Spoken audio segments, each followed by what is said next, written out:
jot sipata di pardalanan ningoluta ada satu kondisi yang membuat kita berhenti.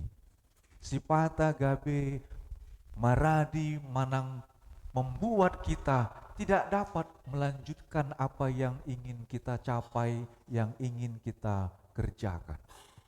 Itulah minggu yang juga menyadarkan pemazmur. Di saat kakinya terlilit jatuh ke dalam lubang, dia terdiam, tapi mampu mengarahkan matanya kepada Tuhan. Untuk apa? Untuk tetap tenang dan dapat keluar dari situasi-situasi yang terjadi. Inilah Minggu Okuli. Karena itu kita juga dituntun pada minggu ini seperti umat Tuhan yang sedang berjalan di tengah-tengah perjalanan dunia ini. Dan pada minggu ini kita dituntun dalam tema mengarahkan hati dan jiwa. Sekarang sulit sekali orang untuk mengarahkan hati dan jiwanya karena itu bertolak belakang dengan apa yang sedang dia pikirkan. Si Pata adong aka planning, adong aka cita-cita yang mau kita capai, maunya nanti beginilah anakku, maunya nanti beginilah karirku. Si Pata itu bertolak belakang dengan apa yang kita alami. Jangan takut, Tuhan mau bilang arahkan hati dan jiwamu untuk cari Tuhan. Supaya kita dapat melihat perjalanan ini dengan tenang. Karena itu mari sama-sama kita baca firman Tuhan ini dari kitab 1 Tawarikh pasal yang ke-22. Kita akan membacanya secara bergantian, kami juga mengundang prokantor kita untuk ikut serta di dalamnya. Alana macela bokian hubege hami suara ni prokantor ta di mingguan. Luar biasa ya. Dan saya lihat juga semakin cantik ya prokantor kita. Kayaknya ini memang terbukti lah ada suami yang merawat ya. Kalau istrinya semakin benar-benar berkilau ya, memancarkan kemuliaan Tuhan di dalam kehidupan dan pelayanan. Mari kita membaca firman Tuhan ini Bapak Ibu, 1 Tawarikh 22, dimulai dari ayat yang ke-14 hingga ayat yang ke-19, di bawah perikop yang ditetapkan oleh Lembaga Alkitab Indonesia, persiapan untuk mendirikan bait suci. Demikian firman Tuhan. Lihatlah, sekalipun dalam kesusahan, aku telah menyediakan untuk rumah Tuhan 100.000 talenta emas, 1.000.000 talenta perak, sangat banyak tembaga dan besi, sehingga beratnya tidak tertimbang. Kayu dan batu pun telah kusediakan, tetapi hendaklah engkau menambahnya lagi. Lagi pula engkau mempunyai banyak sekali pekerja, baik pemotong-pemotong batu, tukang-tukang batu dan kayu, maupun orang-orang yang terampil dalam segala jenis pekerjaan.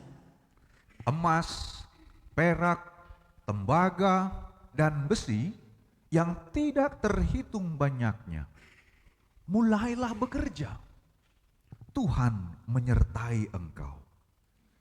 Lalu Daud memberi perintah kepada semua pembesar Israel itu untuk membantu Salomo putranya, katanya, bukankah Tuhan Allahmu menyertai kamu dan telah mengaruniakan ketentraman kepadamu di segala penjuru?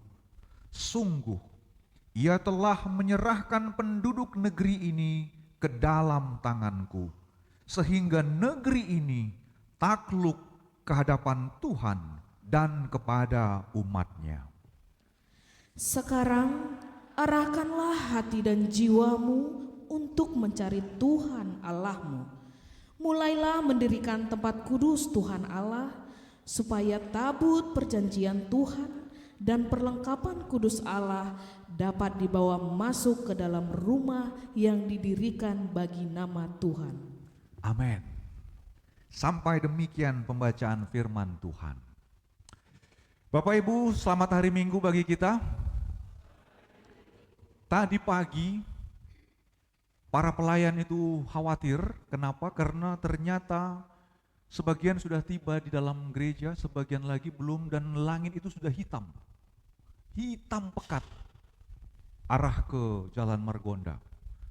Dan kita semua khawatir kalau itu hujan deras dan sampai siang itu hujan, itu pasti menjadi tantangan besar bagi semua orang-orang yang mau beribadah. Dan terbukti setelah tadi selesai ibadah pagi jam 9.30, gerimis datang. Tapi kami bersyukur tiba-tiba kembali langit cerah dan kemudian kita semua boleh berkumpul bersama pada kesempatan ini. Kita semua ini sedang mengarahkan mata, hati, jiwa kita kepada Tuhan. Pertanyaannya, untuk apa? Untuk apa kita sekarang sedang mengarahkan hati, jiwa, dan pandangan kita kepada Tuhan? Coba kita renungkan. Untuk memuaskan pikiran kita? Untuk memuaskan perasaan kita? Bukan amal pendeta. Lantas apa? Itu satu kerinduan yang tidak bisa kami abaikan untuk mencari Tuhan. Pasti itu yang di hati kita. Berarti itu sudah menjadi jawaban bagi kita bahwa memang kita ini mau mencari Tuhan.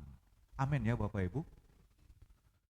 Meskipun kita sadar mencari Tuhan itu membuat kita kadang-kadang ngeri-ngeri sedap. Kenapa ngeri-ngeri sedap? Bayangkan lu Bapak Ibu, kalau pagi-pagi hujan di hari Minggu, pilih mana? Masih enak rebahan tiduran atau harus mandi air dingin? Wah, kadang-kadang jujur aja kita pengen masih rebahan.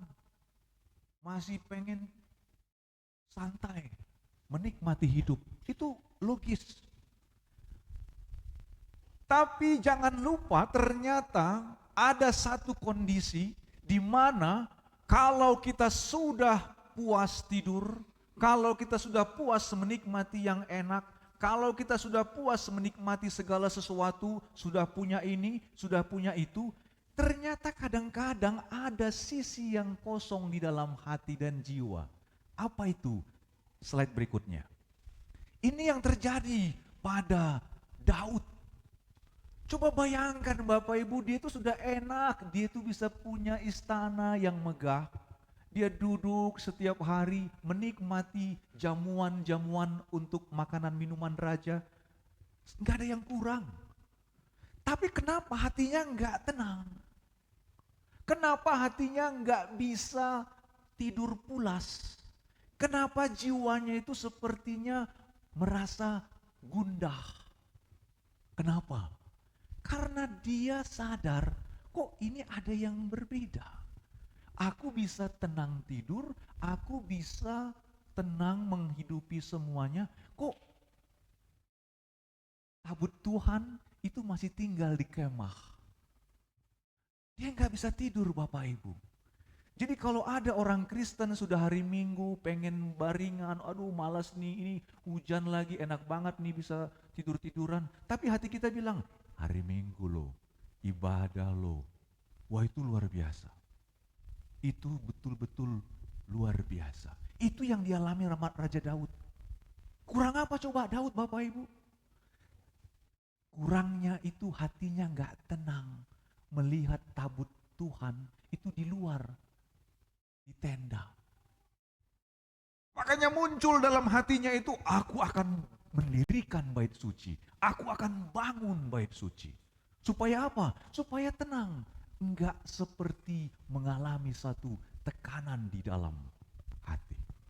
Siapa di antara kita yang pernah begitu? Siapa di antara kita yang merasakan hal itu? Mungkin kita sedang mengalaminya atau pernah mengalaminya. Semua orang mengalaminya, seperti Raja Daud. Nah, apa yang terjadi? Ternyata waktu Daud dari hatinya muncul untuk dorongan supaya membangun bait suci, niatnya baik, ternyata Tuhan bilang tidak boleh. Dalam slide berikutnya, kita diingatkan, seorang nabi Tuhan yang bernama Nabi Nathan itu menegur Raja Daud. Kenapa Raja Daud ditegur? Karena Raja Daud itu dilihat Tuhan gak boleh untuk meneruskan niatnya dalam membangun bait suci. Jadi Tuhan tegur, gak boleh, bukan kau anakku yang akan membangun bait suci. Tentu kita bertanya dong, kenapa ya Raja Daud itu, dia seorang raja, dia sudah mampu mengalahkan bangsa Filistin, Daud Goliat yang paling besar, yang ditakuti oleh bangsa-bangsa pada waktu itu, tumbang, dihajar oleh Daud. Apa yang kurang? Kita tidak bisa tahu apa yang kurang kalau kita tidak baca pasal 22 dengan lengkap. Karena itu nanti baca di rumah Bapak Ibu, tapi saya mau ajak kita baca ayat yang ke-8. Mari lihat Alkitab kita, pasal 22 ayat ke-8, supaya kita tahu kenapa Tuhan itu tidak mengizinkan Daud untuk membangun bait suci. Sama-sama kita baca, kalau kita sudah menemukannya kita katakan amin. Ayat yang ke-8 kita baca dengan tenang, 2, 3, ya. Tetapi firman Tuhan datang kepadaku, sangat banyak darah telah kau tumpahkan dan telah kau lakukan peperangan besar. Engkau tidak boleh mendirikan rumah bagi namaku, sebab sudah banyak darah kau tumpahkan ke tanah di hadapanku. Wow! Ini yang ngomong siapa? Tuhan bicara langsung kepada Daud dan lewat Nabi Nathan untuk bilang, Tuhan perintahkan bukan kau Daud yang akan membangun. Apa yang ada dalam pikiran Daud kira-kira pada waktu itu, Bapak Ibu? Dia tertawa atau sedih? Sedih. Dia sedih, bahkan susah hatinya. Dari mana kita tahu susah? Tadi ayat yang ke-14. Dia berkata, lihatlah sekalipun dalam kesusahan, aku telah menyediakan untuk rumah Tuhan 100.000 talenta emas, 1.000.000 talenta perak, sangat banyak tembaga dan besi, kayu, batu telah kusediakan. Tapi nggak bisa loh Bapak Ibu, nggak bisa. Wow, ini satu pesan yang mau disampaikan oleh kitab Tawarikh ini kepada kita. Kadang-kadang kita menyadari ada proyek besar yang sedang kita kerjakan dan niat kita itu baik.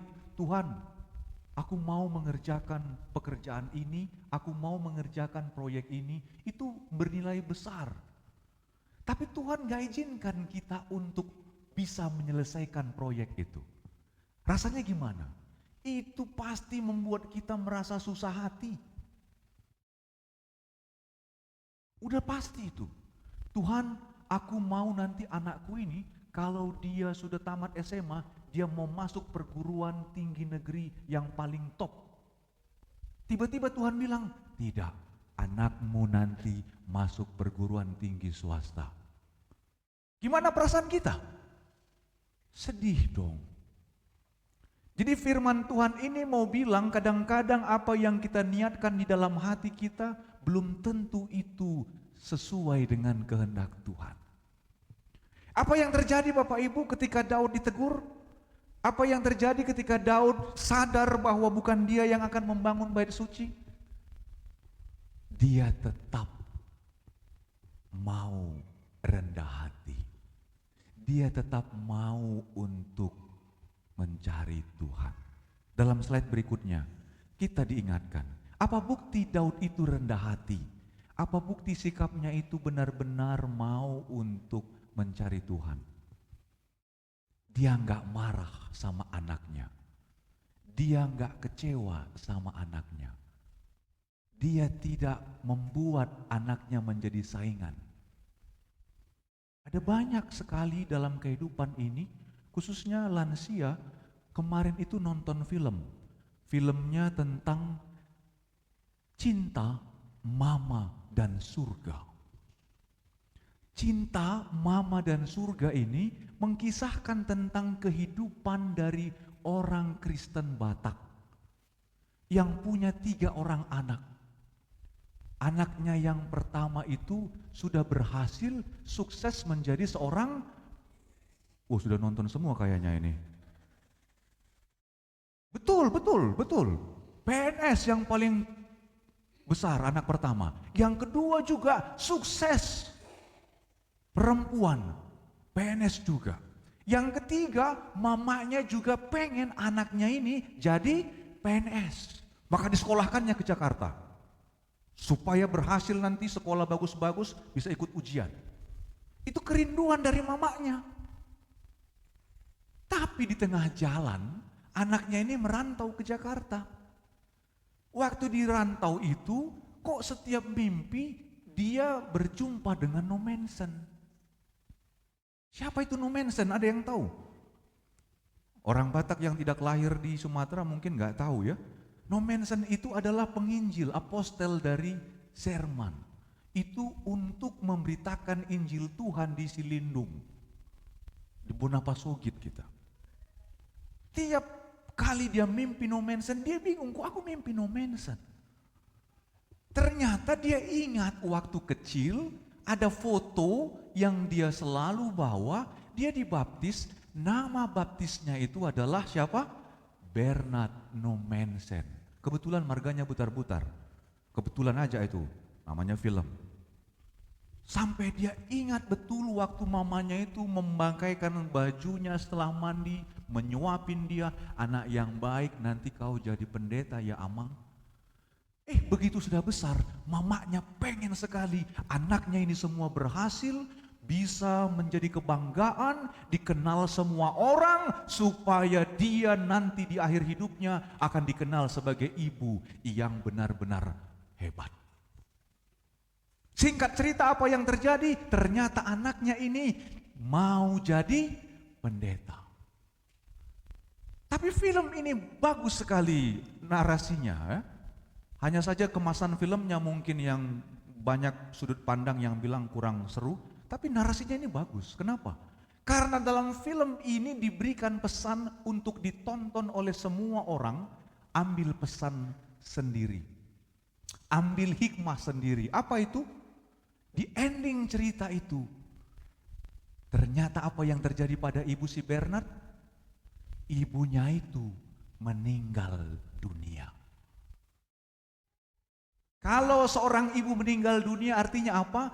Dia mengalami kekecewaan, dia mengalami kesedihan, dia mengalami keputusasaan sampai itu membuat jantungnya bermasalah. Perhatikan Bapak Ibu, kadang-kadang yang membuat kita sakit hati, membuat kita kecewa, sedih, bisa saja itu karena anak kita tidak bisa mengerjakan apa yang kita mau. Makanya film itu luar biasa.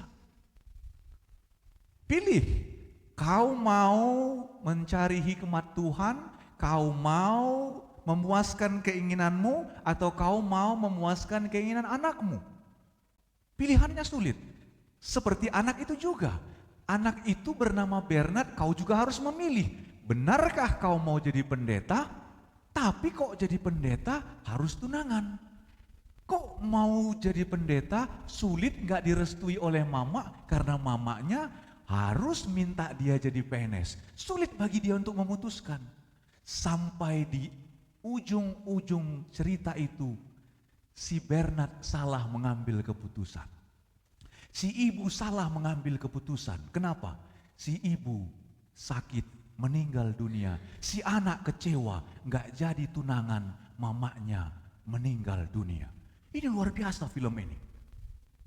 Artinya apa di situ? Orang tua maupun anak tidak melihat bagaimana Tuhan sedang mengizinkan satu peristiwa terjadi. Karena itu Bapak Ibu, firman Tuhan hari ini juga mau bilang, kalau Raja Daud kecewa, Raja Daud marah karena tidak dia yang membangun bait suci, pasti dia nggak suka sama anaknya. Kok anakku pula? Tapi bandingkan Bapak Ibu, cerita dalam film Cinta Mama dan Surga dengan Daud. Daud tidak kecewa, justru dia mau rendah hati menerima. Kalau bukan aku nggak apa-apa, biarlah anakku. Dari mana kita tahu? Dia kasih motivasi sama anaknya. Dia bilang sama anaknya, kaulah anakku. Yang dipakai Tuhan untuk membangun bait suci. Dari mana kita tahu? Dari ayat yang ke pasal 28, ayat yang ke-19. Di situ sangat jelas sekali bagaimana Raja Daud memberikan satu penguatan kepada anaknya. Apa kata Raja Daud? Sekarang arahkanlah hati dan jiwamu untuk mencari Tuhan Allahmu. Mulailah mendirikan tempat kudus Tuhan Allah, supaya tabut perjanjian Tuhan dan perlengkapan kudus Allah dapat dibawa masuk ke dalam rumah yang didirikan bagi nama Tuhan. Wah, di sini dia. Terjadi estafet. Terjadi estafet antara Daud dan anaknya. Sekarang, ini juga pesan bagi kita Bapak Ibu. Estafet iman itu dari orang tua harus diteruskan kepada anak-anak. Amin. Supaya anak-anak kita itu juga mengarahkan hidupnya kepada Tuhan. Gimana caranya? Gak bisa kita lepas tangan. Harus terus doakan kayak Daud. Dia berdoa buat anaknya Salomo. Harus terus kasih motivasi. Kan udah besar Amang. Masa harus dinasehati? Loh, memang harus begitu. Daud pun, anaknya mau jadi raja pun dikasih poda, dikasih nasihat. Karena itulah orang-orang Kristen selalu membutuhkan firman Tuhan, harus mencari Tuhan supaya membuat perjalanan hidup kita bisa berjalan dengan lurus. Karena itu Bapak Ibu jemaat Tuhan yang terkasih, firman Tuhan ini juga menjadi pesan secara tersirat bagi kita. Gereja kita juga membutuhkan dukungan doa. Kalau Daud bilang, sudah kukumpulkan emas, sudah kukumpulkan perak, sudah kukumpulkan kayu, batu, sekarang kau tambahilah. Ini juga menjadi pesan bagi kita, supaya hidup kita, supaya keluarga kita damai sejahtera dalam penyertaan Tuhan. Mari kita teruskan juga seperti Daud meneruskan misi itu kepada Salomo. Mari kita teruskan Bapak Ibu GKPI Pembangunan 3.0. Kalau kita sudah ikut serta di dalamnya, berjuang, berdoa di dalamnya, mari kita teruskan. Nah, ayo teruskan. Supaya nama Tuhan dipermuliakan. Supaya ada tempat bagi kita beribadah. Supaya anak-anak sekolah minggu bisa mengarahkan hidupnya kepada Tuhan. Ini satu proses yang disebut dengan satu regenerasi yang mencari Tuhan. Maka dari firman Tuhan ini di Minggu Okuli kita juga diajak untuk merefleksikan firman Tuhan ini. Yang terakhir, apa yang dapat kita refleksikan Bapak Ibu? Dalam slide berikutnya, kita diingatkan. Saat segala sesuatu terjadi di luar harapan kita, saat segala sesuatu terjadi di luar rancangan kita, kadang-kadang muncul keinginan kita untuk mencari jalan sendiri. Betul tidak Bapak Ibu?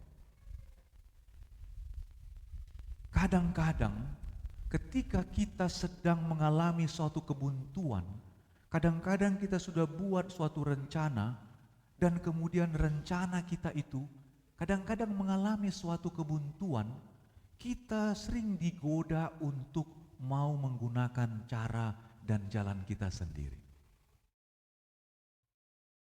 Itu manusiawi. Itu naluriah. Makanya kenapa manusia ini kita seperti binatang yang di saat-saat bahaya kita mau survive. Sikap kita untuk menghadapi situasi sulit itu naluriah itu. Makanya kita mau survive menghadapi suatu tantangan. Namun kita diingatkan, dalam menghadapi tantangan jangan menggunakan kekuatan kita sendiri. Dalam menghadapi suatu kondisi yang sulit, jangan mengandalkan kekuatan kita sendiri. Kenapa? Kadang-kadang kita jadi capek, kadang-kadang kita jadi lelah, kadang-kadang kita habis-habisan, dan itu tidak menghasilkan apa-apa. Karena itu, di dalam situasi-situasi yang kita hadapi, yang di luar harapan kita, ini cara Tuhan sebenarnya yang sedang mau memberi pesan kepada kita. Jangan bersandar pada pengertianmu sendiri. Kenapa? Karena sering sekali Bapak Ibu, manusia kalau dia sudah enak, kalau sudah nyaman, dia sering sekali bisa memenuhi keinginannya itu dengan sesuka hati. Tuhan tahu Raja Daud itu baik, mau melakukan perintah Tuhan. Tuhan bilang habisi bangsa Filistin, dia habisi. Tapi Tuhan tahu ada satu kelemahan dari Daud, apa itu? Dia bisa sombong. Karena banyak orang yang memuja-muja Daud.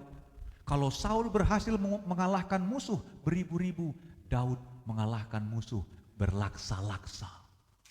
Kalau Tuhan tidak rem, kalau Tuhan tidak tahan, Daud yang berhasil untuk membangun bait suci, wah ini bisa membuat Daud yang akan disembah menjadi Tuhan. Kenapa? Karena orang sudah kagum dengan Daud. Orangnya kecil tapi bisa mengalahkan raksasa. Dari mana Tuhan tahu? Suatu ketika, waktu Daud sedang bangun pagi dari istananya, kemudian dia berdiri di sotoh rumahnya atau di balkon istananya itu, kemudian dia lihat seorang perempuan yang sedang mandi. Perempuan itu cantik sekali. Ada yang tahu siapa? Perempuan itu adalah istri dari panglima perangnya yang menjaga istana. Dibotohi mana doi?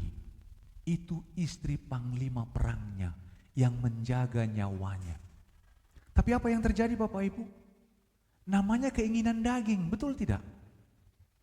Roh penurut tapi daging lemah.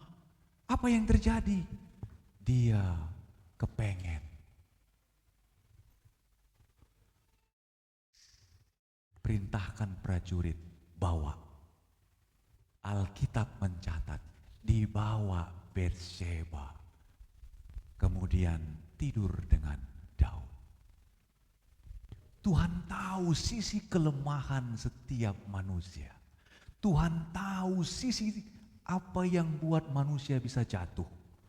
Karena itu Daud jatuh. Dia jatuh dalam melanggar hukum yang ketujuh. Jadi sebenarnya Tuhan itu tahu kelemahan Daud, makanya Tuhan tidak izinkan Daud itu membangun bait suci. Jadi Bapak Ibu, firman Tuhan ini memberi pesan bagi kita, kalau kadang-kadang apa yang kita rancang, kadang-kadang yang mau kita inginkan, aku mau anakku jadi seperti ini, tapi Tuhan gak izinkan seperti itu, jangan sedih. Karena Tuhan tahu nanti kalau anak kita seperti yang kita mau, itu bisa membuat dia jatuh dalam dosa.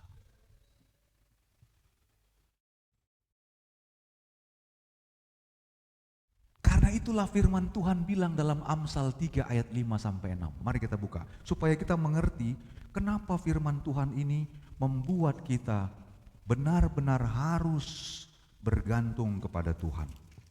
Amsal pasal yang ketiga ayat yang kelima sampai keenam. Kalau kita sudah menemukannya kita katakan amin. Sama-sama kita baca dengan tenang, 2, 3, ya. Percayalah kepada Tuhan dengan segenap hatimu. Janganlah bersandar pada pengertianmu sendiri. Akuilah Dia dalam seluruh hidupmu, maka ia akan meluruskan jalan. Siapa yang menuliskan ini Bapak Ibu? Salomo. Siapa itu Salomo? Anak Daud. Kok bisa Salomo menuliskan Amsal ini, Poda ini dengan penuh hikmat? Karena bapaknya takut Tuhan, sekalipun bapaknya punya sisi kelemahan. Maka waktu Salomo menerima pengajaran firman Tuhan, anakku, arahkanlah matamu kepada Tuhan supaya diberkati engkau dan seluruh bangsamu. Itu yang diingat Salomo. Makanya ketika dia menuliskan Amsal 3 ayat 5 dan 6, itu juga refleksi iman Salomo. Jangan bersandar pada pengertianmu sendiri. Akui Tuhan dalam segala, dalam seluruh hidupmu. Maka Tuhan meluruskan jalan. Maka inilah Minggu Okuli yang mau mengajak kita. Kadang-kadang hidup kita ini, jalan kita ini kok bisa membawa kita berjalan ke tempat yang tidak kita inginkan. Kok bisa kita ini mengerjakan sesuatu ke hal-hal yang tidak kita inginkan. Itu manusiawi Bapak Ibu. Tapi Tuhan mau kita mengarahkan hidup kita kepada Tuhan. Karena Tuhan mengenal kita. Karena itu belajar dari Daud, berhasil menghidupi kehendak Tuhan, itu tidak selalu ditandai dengan berhasil yang mau kita inginkan. Jadi kalau ada hal-hal yang mau kita lakukan tidak berhasil, itu sebenarnya cara Tuhan sedang menjaga kita. Itu cara Tuhan sedang memprotek kita. Supaya kita jangan semakin jauh dari Tuhan. Ibrani dalam bacaan epistel tadi, jangan menjauh dari ibadah-ibadah. Karena ibadah-ibadah itu membuat kita selalu berjalan di dalam arah Tuhan. Kalau kita menjauh dari ibadah, kita akan kehilangan petunjuk-petunjuk yang dari Tuhan.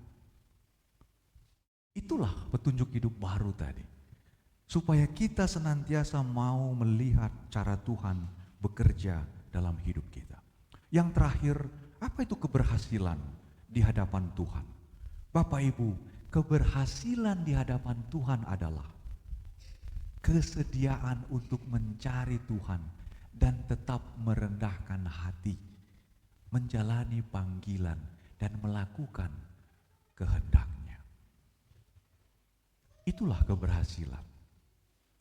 Sebab kalau kita anggap keberhasilan itu adalah apa yang kita inginkan tercapai, itu belum tentu seturut dengan kehendak Tuhan. Tapi kadang-kadang yang kita kerjakan ini nggak berhasil. Itulah yang Tuhan mau, supaya kita tetap rendah hati dan mencari Tuhan. Karena itu, di Minggu Okuli ini memberi pesan bagi kita agar mengarahkan hidup kita kepada Tuhan. Dan itu juga yang akan membawa kita melihat penyertaan Tuhan itu terjadi. Dan itulah yang membuat kita bisa selamat dan damai sejahtera. Di tengah situasi-situasi yang sangat mengerikan saat ini, dalam perang-perang yang kita saksikan, apa yang membuat kita bisa tenang? Apa yang membuat kita khawatir? Bapak Ibu, arahkan hatimu, pikiranmu sama Tuhan. Itu yang menenangkan, itu yang membuat kita bisa damai sejahtera. Dan itu tanda Tuhan hadir menyertai kita di setiap tempat dimanapun kita berada, di segala pekerjaan apapun yang kita kerjakan. Amin. Kita berdoa.